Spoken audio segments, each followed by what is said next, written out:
93.5 हो गया हूँ तेरे साउंड पे हो गया हूँ तेरे साउंड पे 93.5 रेड एफएम बजाते रहो।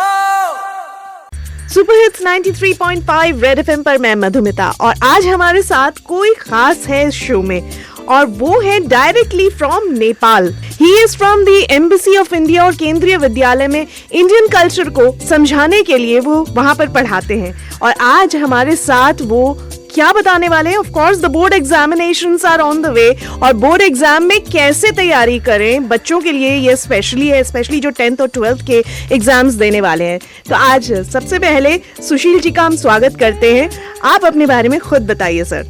नमस्कार, मैं डॉक्टर सुशील द्विवेदी, केंद्रीय विद्यालय एम्बेसी ऑफ इंडिया काठमांडू से आपके लिए, विशेषकर उन बच्चों के लिए जो सीबीएसई बोर्ड 2025 में अपीयर होने जा रहे हैं, अर्थात हमारे कक्षा 10वीं और कक्षा 12वीं के विद्यार्थियों के लिए। Welcome sir. और आपको पता है कि काफी डिस्ट्रैक्शन का दौर है, कहीं तो महाकुंभ का त्योहार है और कुछ नहीं तो यार रील्स स्क्रॉल कर रहे हैं बच्चे। तो ऐसे में डिस्ट्रैक्शन के दौर में स्टूडेंट्स क्या करें आपके हिसाब से? बिल्कुल, एक एक मिनट कीमती है बच्चों आपके लिए, क्योंकि समय बहुत कम रह गया है। आपको पता ही है ना कि फरवरी महीने के दूसरे सप्ताह के बाद आपकी परीक्षाएं होने जा रही हैं। जी बिल्कुल, ये परीक्षाएं होने जा रही हैं। ऑल द बेस्ट हम सबकी तरफ से।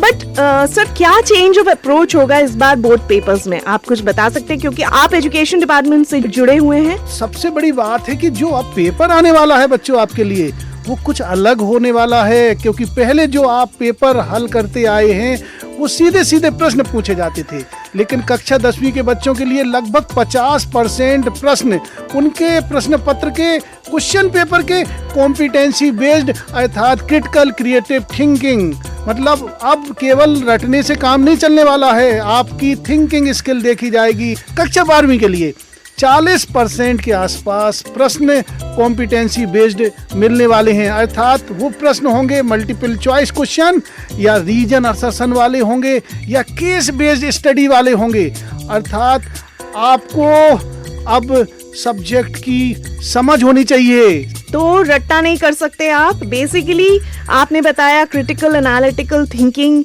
और मल्टीपल चॉइस क्वेश्चंस और केस स्टडीज। तो ये सारी चीज़ें जहाँ तक मुझे याद है, अभी 2-3 साल पहले जो नेशनल एजुकेशन पॉलिसी है उसमें भी इसकी बातें की गई थी। क्या उसका क्या अप्रोच है कि इसी की वजह से ये चेंजेस हैं?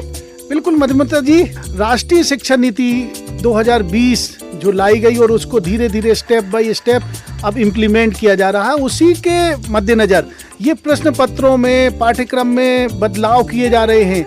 अब आपकी किताबें भी बड़ी अच्छी अच्छी बनी जा रही हैं, जिसके मैटर को आप पढ़ के आपके अंदर क्यूरियोसिटी विकसित होगी, आपके अंदर जिज्ञासा होगी, आप एक्सपेरिमेंट करेंगे, हैंड्स ऑन एक्सपेरिमेंट करेंगे, अपने एनवायरनमेंट के साथ अपने आप को जोड़ेंगे। लर्निंग साइंस फ्रॉम एनवायरनमेंट, आप मतलब प्रकृति से भी विज्ञान को सीखेंगे। और जो ये प्रश्न आ रहे हैं आज, जैसे कि क्रिटिकल क्रिएटिव थिंकिंग बेस्ड प्रश्न पूछे जा रहे हैं या फिर आपको केस बेस्ड स्टडी वाले प्रश्न, ये कहीं ना कहीं से आपको रटने वाली क्षमता को डिस्करेज कर रहे हैं। यही कारण है कि अब आने वाला बच्चा 21वीं सदी में जो नई नई स्किल्स हैं उनको सीखने में सफल हो पाएगा और अपने जीवन में न केवल अपने परिवार का बल्कि सोसाइटी का और पूरे देश का नाम दुनिया में रोशन करेगा। Thank you so much sir. लेकिन और भी कुछ बातें सर से जुड़ी हैं जो हम आपसे शेयर करेंगे, क्योंकि न सिर्फ एजुकेशन बल्कि किसी और चीज से भी सर जुड़े हुए हैं। तो साथ रहिए मेरे और सुनते रहिए 93.5 रेड एफएम, बजाते रहो।